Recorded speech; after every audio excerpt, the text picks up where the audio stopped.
Shalom Bapak Ibu dan Saudara-saudara yang dikasihi Tuhan dimanapun kita berada. Mengawali setiap aktivitas dan pekerjaan kita, marilah kita menyerahkan seluruhnya kepada Tuhan dengan mempersiapkan hati pikiran kita dan mau mendengarkan firman Tuhan. Mari kita berdoa. Kasih karunia dan damai sejahtera dari Allah Bapa kita dan dari anaknya Tuhan Yesus Kristus menyertai kamu sekalian. Amin. Bapak, Ibu, dan Saudara-saudara yang dikasihi Tuhan, firman Tuhan yang menyapa kita pada hari ini tertulis dalam 1 Petrus pasal 2 ayat 24. Demikianlah dikatakan, Ia sendiri telah memikul dosa kita di dalam tubuhnya di kayu salib, supaya kita yang telah mati terhadap dosa hidup untuk kebenaran. Oleh bilur-bilurnya kamu telah sembuh. Demikian firman Tuhan. Bapak, Ibu, dan Saudara-saudara yang dikasihi Tuhan, kita ini adalah orang yang berdosa karena sikap pelanggaran kita, sehingga kitalah yang layak atau yang seharusnya menanggung dan memikul dosa kita sendiri. Kitalah yang seharusnya menanggung akibat dari dosa itu.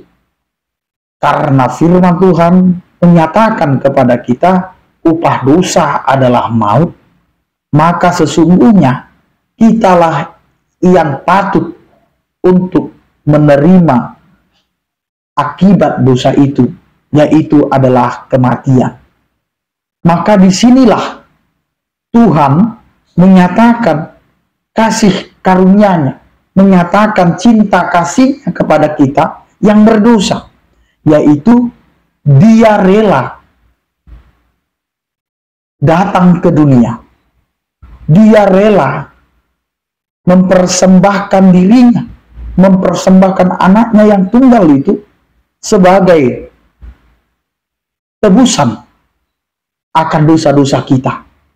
Maka di dalam diri atau pribadi Kristus, disitulah nyata bagaimana Allah membebaskan kita, menyelamatkan kita, dan juga menanggung setiap dosa-dosa kita. Maka jelaslah apa yang dikatakan oleh firman Tuhan ini. Ia sendiri telah memikul dosa kita, bukan yang lain. Kalau di perjanjian lama diceritakan tentang bagaimana umat Allah datang kepada Tuhan untuk meminta penebusan dosa, maka mereka harus membawa korban bakaran, korban penebusan, sehingga itulah cara yang dipakai oleh umat Allah untuk meminta penebusan dosa. Maka di situ harus ada yang namanya pengakuan penyesalan dosa. Dan kita juga diperlukan untuk saat ini. Bagaimana kita yang berdosa menyadari akan dosa-dosa kita, datang kepada Allah untuk meminta pengampunan dosa. Karena ketika kita datang kepada Tuhan untuk meminta pengampunan dosa, sesungguhnya kita sedang datang untuk mengingat kembali bagaimana karya Tuhan yang telah menyelamatkan kita dari dosa-dosa kita. Kita ini adalah orang yang telah ditebus. Maka kerjakanlah apa yang telah Tuhan kerjakan bagi kehidupan kita. Kita sudah ditebus oleh Tuhan, maka kita harus melakukan kehidupan kita sebagai orang-orang yang telah ditebus.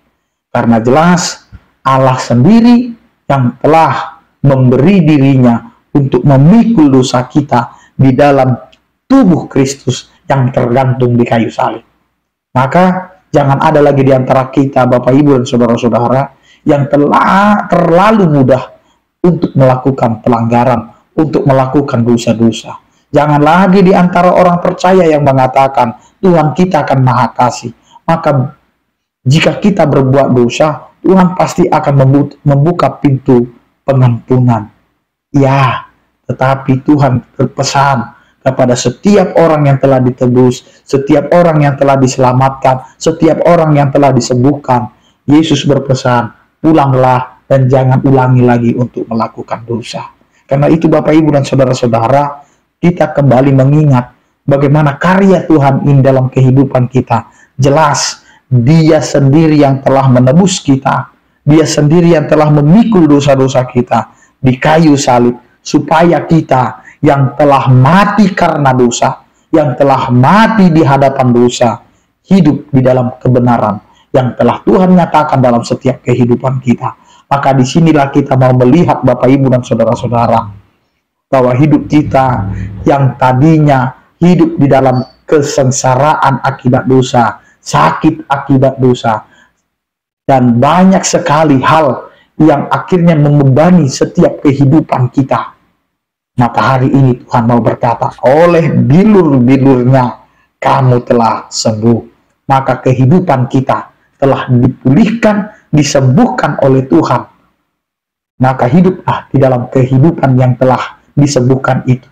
Jangan lagi lakukan dosa, tetapi hiduplah di dalam kebenaran Tuhan. Amin, kita berdoa.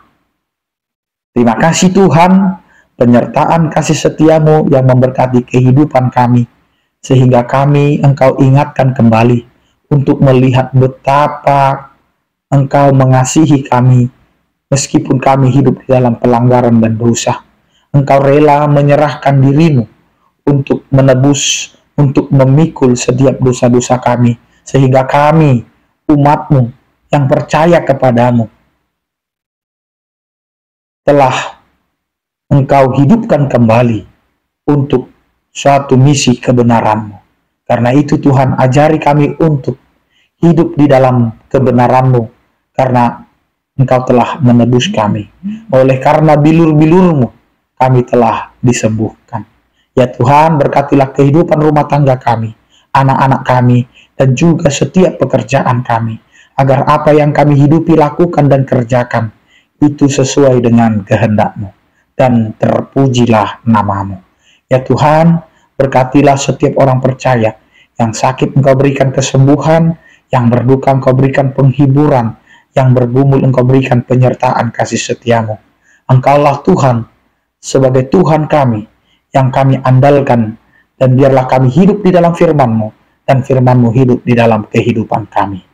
Terpujilah Engkau ya Tuhan, dalam Kristus Yesus Tuhan kami. Anugerah Tuhan kita Yesus Kristus, kasih setia daripada Allah Bapa dan persekutuan Roh Kudus, itulah yang menyertai kamu sekalian. Amin. Selamat beraktivitas, tetap menjaga kesehatan. Salam sehat dari kami, Tuhan Yesus memberkati. Horas.